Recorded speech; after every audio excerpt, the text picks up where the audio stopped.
Yes, we are live. Chapter number third exercise 3.1 करेंगे, लेकिन इससे पहले आपको चैप्टर नंबर 13 का एक इंट्रोडक्शन देंगे कि चैप्टर नंबर थर्ड में 13 बोल दिया मैंने, चैप्टर नंबर थर्ड का आपको इंट्रोडक्शन देंगे। उसके बाद आपको कुछ बेसिक टाइप्स है वो आपको कराएंगे। ये हमारी पहली क्लास है चैप्टर नंबर थर्ड की। हर सैटरडे संडे को हम एक क्लास लिया करेंगे जिसमें आपको चैप्टर नंबर रिवाइज कराएंगे। ठीक है जी। Yes, we are live. Exercise chapter number third हम करेंगे क्लास 10 का मैथमेटिक्स का करेंगे। वीडियो कहीं पुअर आए तो दिक्कत है तो मुझे बता दीजिए आप लोग। चैप्टर का नाम है pair of linear equation in two variable.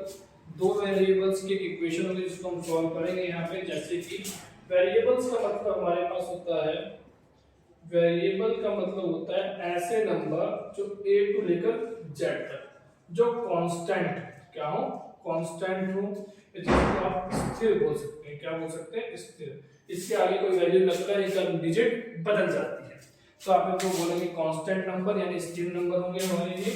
चलिए जी शुरू करते हैं आज की कहानी। कुछ बातों का आपको यहाँ पे बेसिक ध्यान रखना है कि वेरिएबल्स होते क्या है, कैसे इनको काम करना है, क्या नंबर इनका आएगा वो देखिए। ठीक है जी। चलिए हमारे पास जो नंबर होंगे वो आपके तीन तरीके से पाएंगे जाएंगे। पहला आता है इसका टॉपिक के अंदर हम बोलेंगे स्टिमुलस, लगातार आने वाले नंबर।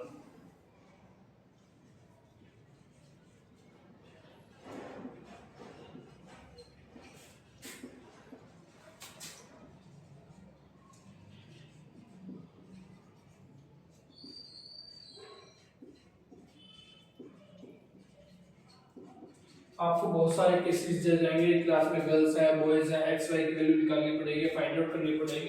ये उस मेथड का नाम है। सेकंड मेथड आपके पास है ग्राफिकली।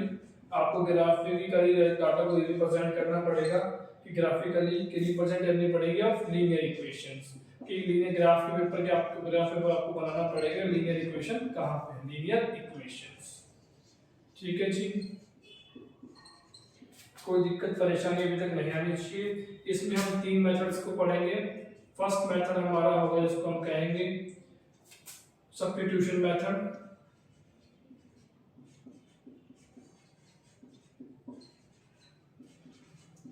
जो सबसे पहले हम पढ़ेंगे उसका नाम होगा सब्स्टिट्यूशन मेथड। सेकंड मेथड का नाम होगा एलिमिनेशन मेथड। थर्ड मेथड हमारे सिलेबस में से कट है फिलहाल के लिए, पहले तो पेपर में आता था। इसका नाम है एलिमिनेशन मेथड। हमें दो मेथड्स को पढ़ना है, substitution method and elimination method. इन दो मेथड्स को हमें पढ़ना है। सॉरी, ये आपका आता है इक्वेशन बेस्ड क्वेश्चन आते हैं इसमें। इसमें आपके इक्वेशन बनी होती हैं, एक x है और एक y है।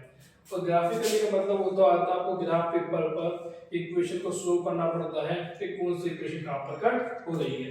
इसको करने के दो मेथड है, पहला होता है सब्स्टिट्यूशन मेथड, दूसरा होता है एलिमिनेशन मेथड। ठीक है जी। इतनी बात समझ में आ गई होगी आप लोगों को मेरे ख्याल से इतनी बात आपको क्लियर होगी। पेज 10 पर चलिए इतनी बात आपको समझ में आ गई। फिर भी कुछ भी समझ में ना आए तो आप कमेंट बॉक्स में लिख के मुझे भेज सकते हैं, सर ये समझ में नहीं आया बता दो, हम आपको बताने की पूरी कोशिश करेंगे। YouTube पर हम बहुत कम वीडियो बनाते हैं, कभी कभार बनाते कभी कभी नहीं बनाते। कोशिश कर रहे हैं और अच्छा करें और अच्छा करें, बाकी आप लोग साथ रहेंगे तो अच्छा भी कर देंगे। इसके तीन केसेस होते हैं। पहला होता है A1 बट्टे A2 not equal to B1 बट्टे B2, जिसको आप नाम देते हैं यूनिक सॉल्यूशन। इसे बोला जाता है यूनिक सॉल्यूशन। यूनिक सॉल्यूशन के नाम से इसको जाना जाता है। इसे कंसिस्टेंट भी कहा जा सकता है, कंसिस्टेंट भी कहा जा सकता है। दूसरा केस आपके पास आता है A1 बट्टे A2 इक्वल टू B1 बट्टे B2 not equal to C1 बट्टे C2। तो इसे आप कहेंगे नो सॉल्यूशन। इसका एक नाम होता है जिसको बोलेंगे नो सॉल्यूशन। इसका कोई भी सॉल्यूशन नहीं निकलेगा, तो इसे आप कह सकते हैं इनकंसिस्टेंट। इसका जो नाम होता है वो होता है इनकंसिस्टेंट होता है। क्लियर है जितनी बात। उसका तीसरा आपके पास आता है, ये पहला था, ये दूसरा है, ये तीसरा है, जिसका नाम होता है A1 बट्टे A2 इक्वल टू B1 बट्टे B2 इक्वल टू C1/C2, ये नाम होता है इसका। A1/A2 equal to B1/B2 C1/C2। इसको आप कह सकते हैं मैनी सॉल्यूशन, इसको आप बोल सकते हो मैनी सॉल्यूशन, जिसके बहुत सारे सॉल्यूशन पाए जा सकते हैं। क्लियर है? It said to be consist भी इसको कहा जा सकता है। इतनी बातें समझ में आ गई आपको मेरी? जब A1/A2 not equal to B1/B2 होगा तो यूनिक सॉल्यूशन मतलब कम से कम वन सॉल्यूशन निकलेगा, इसको आप बोलेंगे वन सॉल्यूशन, कोई एक सॉल्यूशन पक्का आएगा। जब A1/A2 equal to B1/B2 not equal to C1/C2 होगा तो उसको आप बोलेंगे नो सॉल्यूशन, क्या आपके पास कोई भी सॉल्यूशन नहीं आएगा, और ये इनकंसिस्टेंट होता है। जब A1/A2 equal to B1/B2 equal to C1/C2 मैनी सॉल्यूशन, जिसके बहुत सारे सॉल्यूशन, इन तीन केसेस को आप बहुत अच्छे से समझना। मैं तीनों को आपको एक एग्जांपल लिख के दिखाता हूं, देखो जरा एक बार एग्जांपल देखो। 3x 4y 2x या 5x 9y। तो आप देख रहे हो B1/A2 not equal to B1/B2। ये x y को हटा दो यहाँ से इसका कोएफिशिएंट को हटा दो, इक्वल नहीं है। तीसरा केस 2 4 3 9 नॉट इक्वल टू 1 और 6। देखो कैसे 2 1 जा 2 2 2 जा 4 3 1 जा 3 3 जा, ये आपस में इक्वल हो रहे नहीं हो रहे, इक्वल कर देते हैं इसको। इक्वल करने के लिए यहाँ पे क्या लिखना पड़ेगा, 4 और 2 आ जाए 6, 3 1 जा 3 3 2 जा 6। ये A1/A2 B1/B2 equal not equal to C1/C2, C1/C2 के इक्वल नहीं होगा। एंड थर्ड केस होगा 1/2 1/2 1/2, जिसको बोलोगे मैनी सॉल्यूशन। ये आपको चेक करना पड़ेगा इक्वेशन के अंदर कि कौन सा नंबर है कौन सा नहीं। इतनी बात क्लियर है मेरी?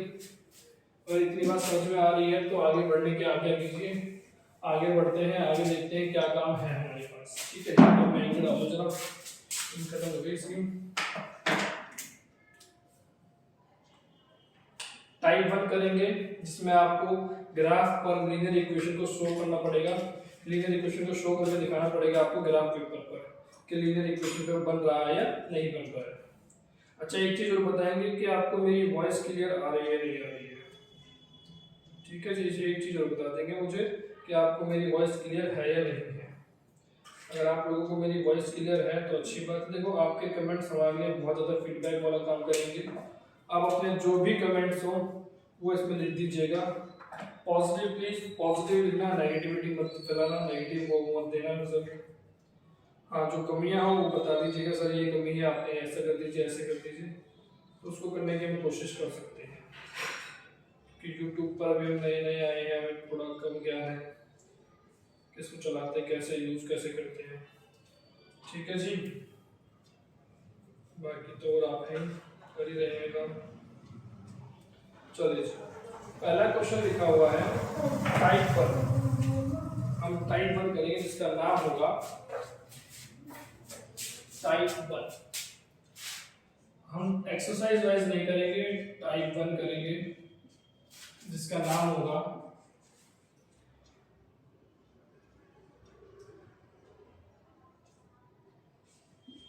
लीनियर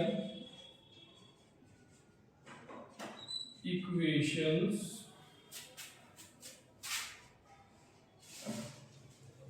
एंड प्लॉटिंग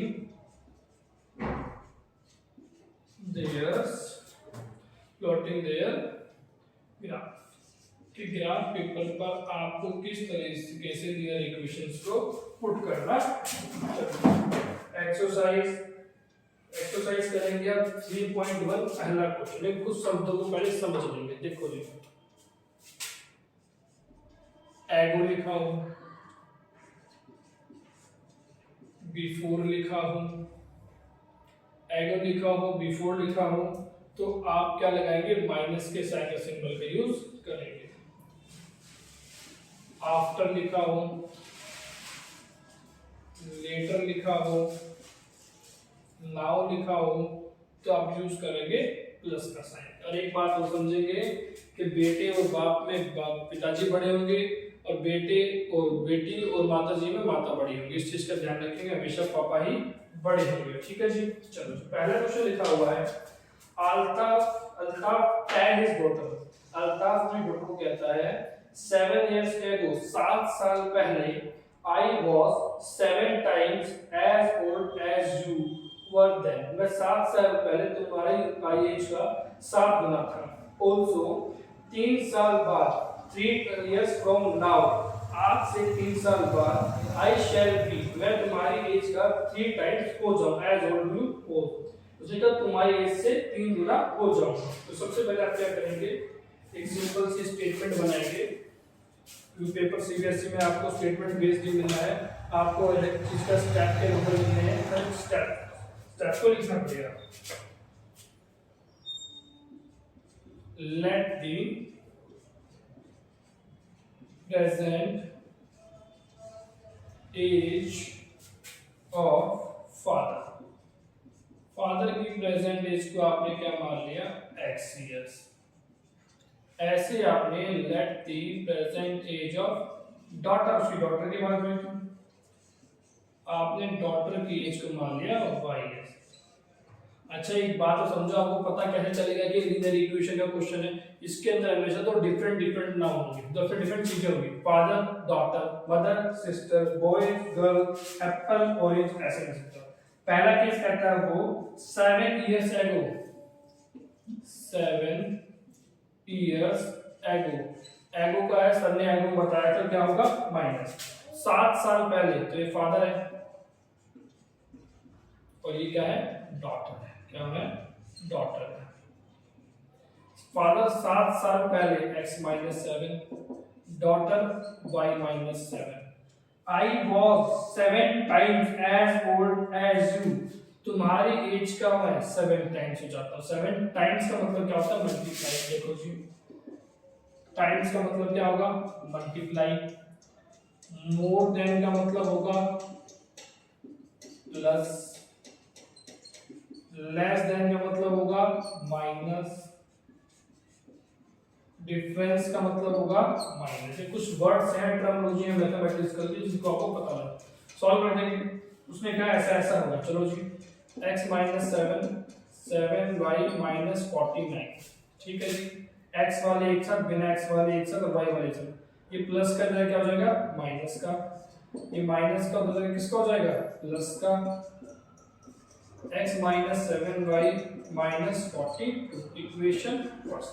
अब कुछ बच्चों की इस इक्वेशन हो गई होगी आउट, क्यों देखो कैसे दोबारा समझो इक्वेशन बनेगी कैसे। इक्वेशन बनाने का सिंपल सा तरीका, x - 7 7 बन जा 7, माइनस का साइन ऐसे ऐसा, 7 से बन जा 14। अगर ब्रैकेट के बाहर माइनस का साइन होता तो इसके अंदर के साइन क्या हो जाते हैं चेंज हो जाते हैं, ध्यान रखना। अब वेरिएबल्स को एक साथ ले आओ, x, ये प्लस का जो किसका हो जाएगा माइनस का, ये माइनस का 49 था, ये माइनस का तो किसका हो जाएगा प्लस का 7, किसका हो जाएगा प्लस का 7। x - 7y में -42, इक्वेशन फर्स्ट। सबको समझ में आ गई इक्वेशन फर्स्ट पक्का। चलो जी सेकंड इक्वेशन कहते हैं 3 साल बाद, आफ्टर 3 इयर्स। चलो इसने बोला है आफ्टर 3 इयर्स, आफ्टर 3 इयर्स बोला तो बहुत अच्छी बात है। लो जी आफ्टर 3 इयर्स, चलो जी दोनों कर देते हैं, x + 3 = y + 3। ये प्लस माइनस तो मैं अपनी मर्जी से नहीं लगा रहा हूँ, आफ्टर में क्या लगता है प्लस लगता है। उसने कहा 3 साल बाद मैं तुम्हारी एज का 3 गुना हो जाऊँ, कितना गुना हो जाऊँ 3 गुना। चलो जी कोई दिक्कत परेशानी नहीं, कर देते 3 गुना, दो यहाँ कर दो 3 से मल्टीप्लाई, x + 3 3y + 9, x वाले एक साइड, x वाले कोएफिशिएंट वाले एक साइड, x प्लस का किसका हो जाएगा माइनस का, 9 प्लस का तो किसका हो जाएगा माइनस का, x - 3y में 6, इक्वेशन सेकंड। ये इक्वेशन फर्स्ट थी, ये इक्वेशन कौन सी है सेकंड। दोनों इक्वेशन आपको बनाना है कि दोबारा से समझो। उसने कहा 7 साल पहले, पहले बोलोगे तो आप क्या लगाओगे, माइनस लगाओगे। जब उसने कहेगा 7 साल बाद तो आप क्या लगाओगे, प्लस लगाओगे। उसने कहा 7 साल बाद में तुम्हारी आयु का 7 गुना हो जाता है। आई वो 7 टाइम्स एज ओल्ड यू 7 से इसके मल्टीप्लाई 7 बाय आएगा, 7 7 से 49। अब आपके सामने दोनों इक्वेशंस आ गई। दोनों इक्वेशन को आप फॉर इजीली कर सकते हैं, कोई दिक्कत वाली बात नहीं आएगी। ग्राफिकली रिप्रेजेंट कर सकते हैं। कैसे, एक से वैल्यू निकालो, दूसरे में डाल दो। इतना उतार लिया तो फिर मैं आपको वैल्यू निकालने सिखाता हूँ। एक इक्वेशन में डालेंगे, दूसरे में बनाएंगे कैसे। चलो जी रफ कर दें इसको, रफ कर दें। चलो जी और देखते हैं आपको क्लियर दिख भी रहा है नहीं दिख रहा है। कभी सारी मेहनत व्यर्थ जा रही हो। नहीं क्लियर है अभी तक तो आपको क्लियर दिख रहा है। चलिए जी, हमें लगा कभी हमारी सारी मेहनत व्यर्थ जा रही हो, क्योंकि इंस्टाग्राम पे हमारे साथ अभी ऐसा ही कुछ हुआ है। इक्वेशंस को छोड़ देते हैं और सबको डिलीट कर देते हैं।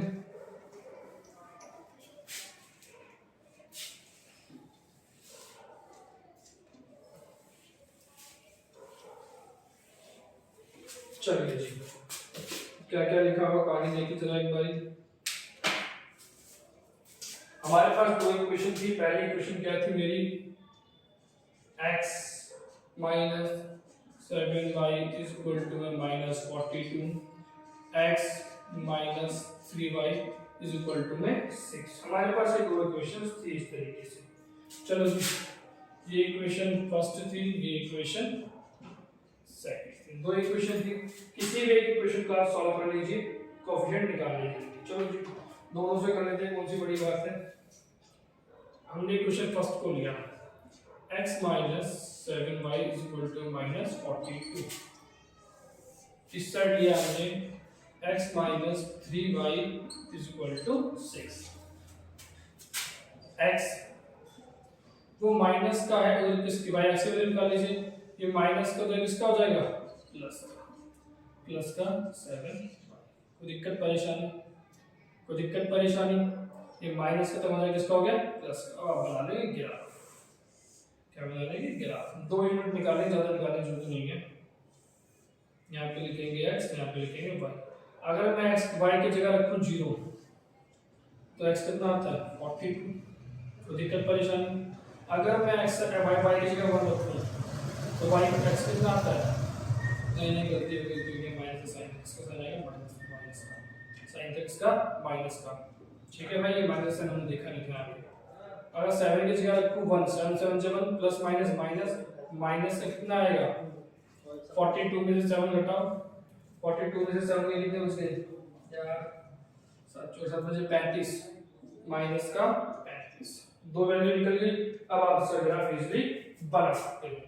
ऐसे दूसरे वाले का बना सकते हो, x इज इक्वल टू 6, ये माइनस का क्या बन जाएगा, प्लस का बन गया। प्लस कर लो जी, यहाँ से वैल्यू निकाल दो।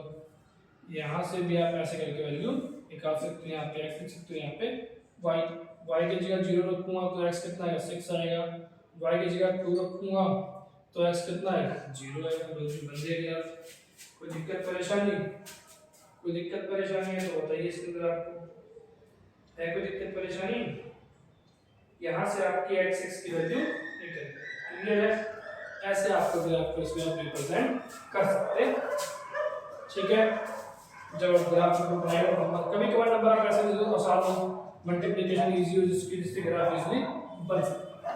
ठीक है, आपके एक्सरसाइज 3.1 का क्वेश्चन नंबर 2। क्वेश्चन नंबर 2 में आपके पास लिखा हुआ है, देख क्रिकेट टीम का कोच है जिसके पास टीम के लिए 3 बैट और 6 बॉल खरीदता है, वो इतने रुपए में 3900 रुपए में। उसके बाद वो 2 बॉल ज्यादा खरीदता है और इतने रुपए की 1300 रुपए की। चलो सिंपल सी, लेट दी बॉल जो बैट है, let denote the cost of one bat, let the denote the one bat cost is x rupees. Let the denote of the one ball की cost को आपने मान लिया y rupees। चलो जी कितनी ball थी जी? 3 बैट थे और 6 बॉल थी जो उसने इतने रुपए में खरीदी थी। ठीक है जी। तो ध्यान से देखो, 3 1 जा 3, 3 2 जा 6, 3 1 जा 3, 3 3 जा 9, तो 3 कॉमन आ रहा है। 3 क्या आ रहा है? कॉमन। क्या आ रहा है? कॉमन। ऐसे कॉमन लेके आप इक्वेशन को छोटा भी बना सकते हैं। 3 1 जा 3, 3 2 जा 6, 3 1 जा 3, 3 3 जा, इक्वेशन केस सेकंड देखो। सेकंड केस में बोल रहा है another bat and the ball. Another bat बोल रहा, तो एक्स बैट है, 2 बॉल्स हैं, कितने रुपए की? इतने रुपए के। कितने रुपए के जी? इतने रुपए के। चलो जी, कोई दिक्कत परेशानी वाली बात नहीं है कोई? नहीं है, हम सॉल्व कर सकते हैं। अब ध्यान से देखो एक बात, क्या दोनों इक्वेशन एक दूसरे के बराबर लग रही है? जी बिल्कुल लग रही है। दोनों इक्वेशन एक दूसरे के बराबर दिख रही है, बिल्कुल। एक इक्वेशन बन रही है 3 1 जा 3, 3 2 3। दोनों इक्वेशन से हमने एक केस पढ़ा था, a1 बट्टे a2 इक्वल टू b1 बट्टे b2 इक्वल टू c1 बट्टे c2। हाँ जी, ऐसा ही हो रहा है। ये भी 1 है, ये भी 1 है, ये भी 2 है, ये भी 2 है, ये भी 3 है, 1300 है, ये भी 1300 है। तो हमें एक बात तो पता लग गई कि इसके क्या है? Many solution. ग्राफ पर इसके बहुत सारे सॉल्यूशन बनेंगे। कोई दिक्कत परेशानी? कोई दिक्कत परेशानी है तो बताइए। इससे आपको पता लग गया कि ग्राफ पर इसके बहुत सारे क्वेश्चंस बनेंगे ही बनेंगे। क्लियर है? कोई दिक्कत परेशानी? ऐसे ही आप इसका थर्ड क्वेश्चन है वो आपका होमवर्क है, तो आप करके लाइएगा। आशा करता हूँ आपको समझ में आई होगी बात। कुछ गलती हुई हो तो बता दीजिएगा कमेंट में। ठीक है जी, चलिए बाय। नेक्स्ट क्लास में मिलेंगे टाइप 2 के साथ। अभी टाइप 1 ही कराया है फिलहाल। आप लोगों का रिस्पॉन्स देखते हैं क्या आता है टाइप 1 में, फिर टाइप 2 पर चलेंगे। ठीक है जी, बाय।